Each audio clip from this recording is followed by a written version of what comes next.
నమస్తే అందరికి ఎలా ఉన్నారు? అందరూ బాగున్నారా? బాగుండాలని కోరుకుంటున్నా మనస్ఫూర్తిగా. అయితే ముచ్చటేందంటే ఇయాల బయలుదేరినాం మేము భోజనానికి. భోజనానికంటే ఎవరో పిలిచింది కాదు మామ. మేము పైసలిచ్చి తినడానికి హోటల్‌కి పోతున్నాం. ఇది నేపాల్ బ్యాచ్. డైరెక్ట్ భోజనానికి పోతే ఎట్లుంటది మామ, ఇక్కడ మధ్యలో పానీపూరి బండి కనిపిస్తుంది. పోయి తిందాం పా అని మా నేపాల్ బ్యాచ్ క్యాండిడేట్ అన్నాడు. అన్న తర్వాత చలో పద పోదాం పా అన్న తర్వాత వాళ్ళ బ్యాగ్ వాళ్ళ స్టైల్‌లో చెప్పేసి అలా వాటర్ పోసి నాకిచ్చిర్రు. చప్పుక్కన నోట్లో ఏసుకోవాలన్నట. ఏసుకున్న తర్వాత కచక్కన వలిగిపోయింది. ఏందిరా టేస్ట్ ఇట్లా కారం వత్తుందని చూసే లోపల ఆహా! ఏమన్నా టేస్టా మామ.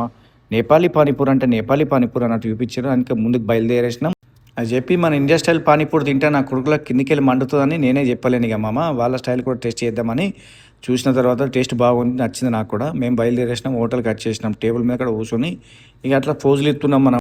నేను స్టార్టింగ్లో అన్నట్టు నిజంగానే కంచంలో ఇంత ఉన్నది భోజనానికి వచ్చినట్టు అన్ని రకాల కూరలు ఉన్నాయని నేను అంటాను. అంటే మామ సూపర్ ఉంటుందిరా, నువ్వు టేస్ట్ చేయరా అన్న తర్వాత మామ అచ్చా అట్లా చూద్దామని స్టార్ట్ చేసినాం మామ. స్టార్ట్ చేసి చూసి లోపల మధ్యలో వచ్చి మళ్ళీ నెయ్యి వేసే అది చూసిన తర్వాత నెయ్యి వేసిన తర్వాత ఇక మా కాకబుద్ధి కాలే మామ. ఎట్లయితే అట్లా కలిపి ఏదైతే అట్లా తిన్న తర్వాత లెక్క అని నోట్లో పెట్టేసినాం.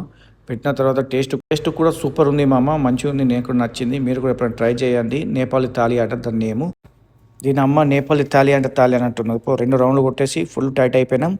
ఆయనతో లేచి బిల్లు కట్టేసి బయలుదేరేసినాం రూమ్కి. మామ వీడియో నచ్చితే లైక్, షేర్, కామెంట్, ఫాలో మాత్రం మర్చిపోకు మామ. ఇలాంటి కంటెంట్ బెస్ట్ ఇస్తుంటా. థ్యాంక్